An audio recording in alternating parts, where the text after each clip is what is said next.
In this video, we're going to be ranking every single starting wide receiver on a tier list. So if you guys are new here, consider subscribing, drop a like, and let's get right into the video. Listen, welcome back, dude. We're making another one of our little tier lists, dude. Hopefully this one isn't as controversial as predicting the whole entire NFL season. However, today we're going to be ranking these receivers on a tier of S, A, B, and C. I just feel like there aren't really any, tier players or below. Because to be fair, everybody on this list is a starting wide receiver, so they can't be that bad if they're starting for an NFL organization. So the first person that we have on the list is Ja'Marr Chase. Was the Triple Crown winner last season, but he's gonna have to be S tier. I don't think anyone's gonna complain about it. I don't even think I can convince you guys, or I need to convince you guys. He's just the S tier of receivers as of right now. Now, I think that DJ Moore is a really good receiver.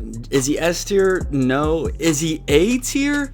I don't know. I would have to honestly put him at the top of B tier. Like, I think he's a very solid starting wide receiver and a wide receiver 1. That one's interesting. I want you guys to let me know what you guys think and where you guys would rank him. Next up, though, we have Nico Collins. And bro, I've been liking what I've been seeing from Nico Collins. Now, is he that S tier receiver? I don't know yet. I'm gonna have to put him at the A tier. I just don't really know if I can really put him all the way up there in the S tier just yet. Maybe a season or two from now, he might be there. Now, we are going to have Zay Flowers here. I think Zay Flowers, solid receiver, nothing too crazy. I'm going to have to put him a little bit below DJ Moore. I'm going to put him kind of on the same tier. I don't know. That one's going to be very interesting, dude. I'm really curious to see where you guys have DJ Moore. Next up, though, this one's going to be a lot easier. It's Justin Jefferson. Yeah, we can put him in the S tier. I mean, you can make an argument. Who's the #1 receiver in the league? Is it Ja'Marr Chase? Is it Justin Jefferson? Honestly, if you say either one, I wouldn't be that upset about it. Then we're going to have AJ Brown, and AJ Brown is another one of those top tier elite receivers. I'm going to have to put him in the S tier. I don't really think he's got to show that off too much in Philadelphia like he did with the Titans. I just think he's an amazing talent.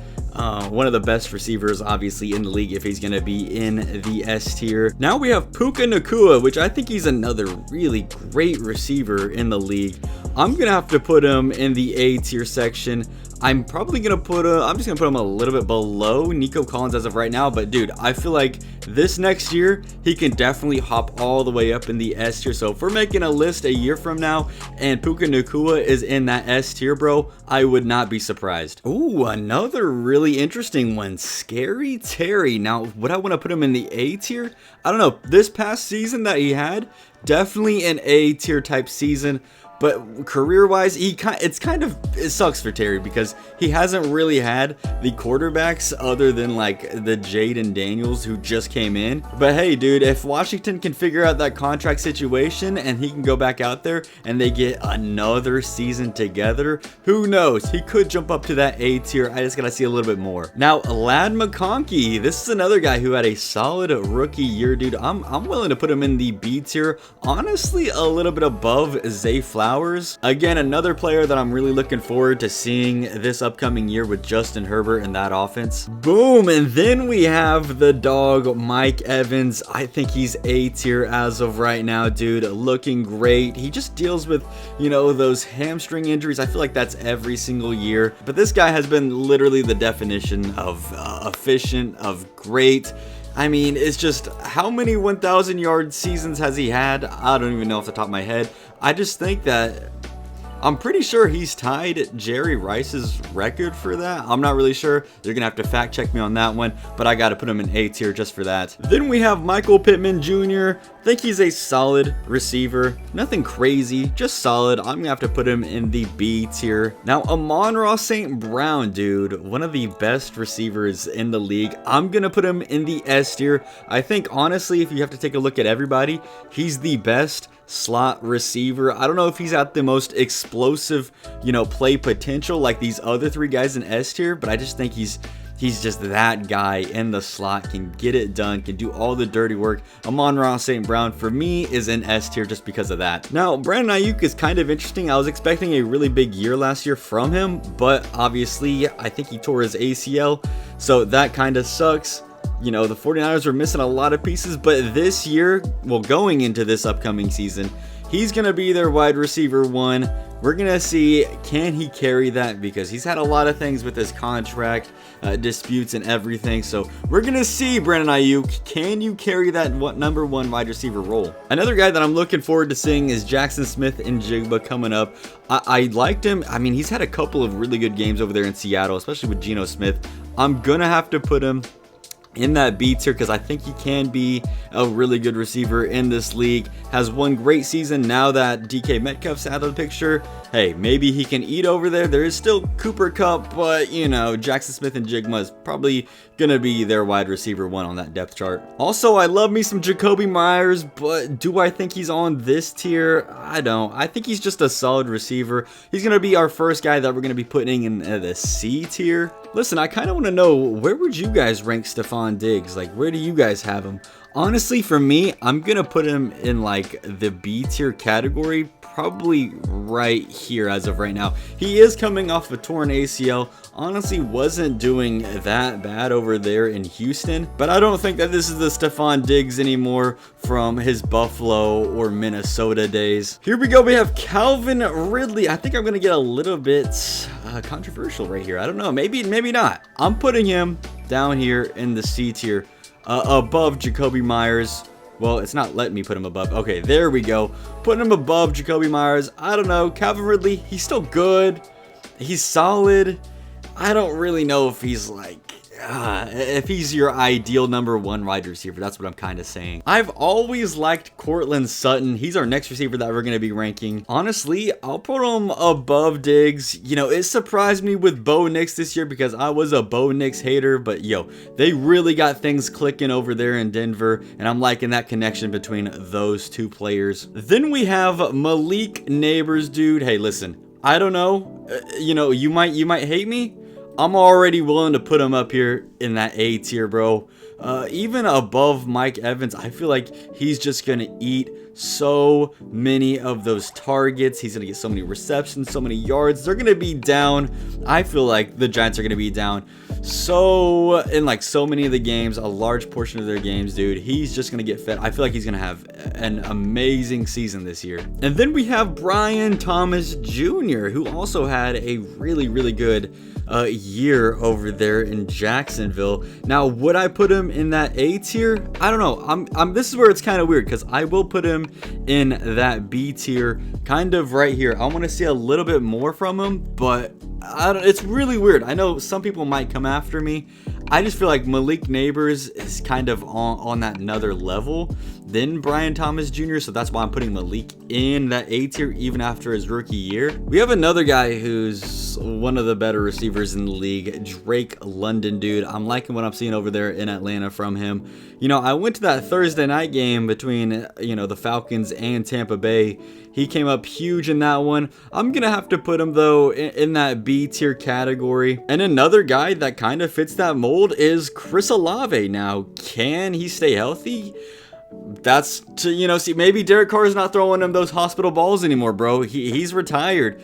But, I mean, they do have Tyler Shook or Spencer Rattler. I don't know, Chris Olave, bro. You might have to medically retire after this year if you continue to get those, you know, hospital balls thrown your way. I think I'm going to have to put DK Metcalf in the A tier because I think that he, just off of, I don't know, maybe I'm not too fair with this one, but off of just his potential, his body, his, you know, athleticism, his skills, dude, I feel like he's got the best chance out of all of these receivers in the A tier to obviously be in S tier, bro.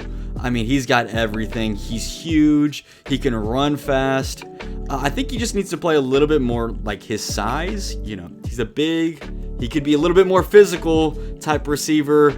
That's what I'm thinking, and then maybe he'll be able to take a leap. But we'll have to see in Pittsburgh, him and Aaron Rodgers, maybe that connection will get him up into that S tier. And then right here we have Jerry Jeudy. I don't know. What do you guys think about Jerry Jeudy? I'm going to put him at probably the bottom of the C tier. You know, he was really talented coming out of Alabama. but he's had kind of like those drop issues. Now, he had a really solid year in Cleveland this past season. I don't know, was that just because of Jameis Winston going out there and flinging the rock? Maybe, dude. We'll have to see, though, if he can continue that. Now, Tyreek Hill right here might give me some flack, but dude, I still believe he's the S tier receiver. Now, is he like that Tyreek Hill from a couple years ago? No, but I feel like, let me explain to you why I feel like he's S tier. Listen, this past year, just kind of forget about it. You know, his past 2 years in Miami have been great, but this past year, bro, it wasn't that great. Tua was injured, though. You know, they had a lot of problems going on internally in that organization. You know, Tyreek was getting a little bit out there. I feel like he said something. I'm not really sure exactly what he said, but he said something like he's out or something.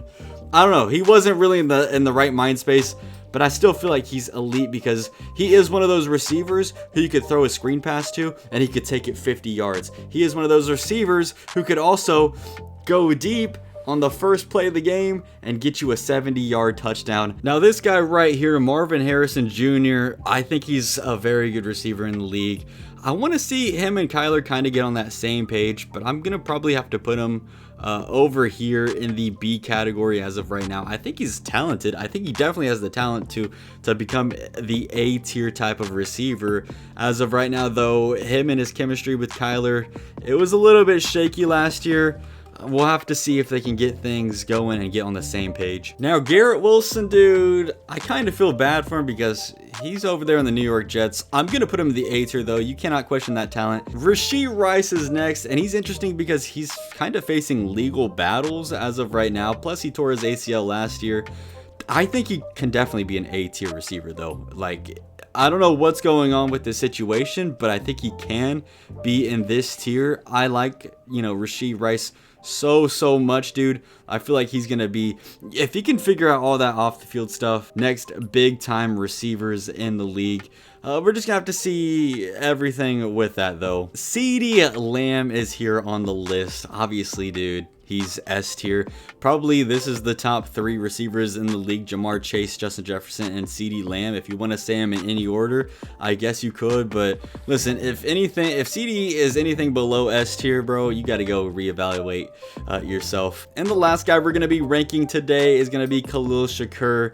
Now, we're gonna put him, sadly, in the bottom of S tier, dude. He's gonna be below Jerry Jeudy. Even though I like him, I just feel like compared to all these other receivers, you would probably, take him last. And we're not going to be ranking these last two, Tet and Matthew Golden, I believe that is, just because they're going into their rookie years. So I kind of think that's a little bit unfair to do that. But, this is my receiver ranking list. Let me know what you guys think. It's kind of interesting. Do you guys agree with it? Disagree with it? Where would you have some of your favorite receivers ranked on this list? Anyways, though, that is going to do it for today. So hopefully you guys enjoyed. And if you guys enjoy content like this, then go check out my last one and where I did a video about the Miami Dolphins. Now, with all of that being said, shout out to the members.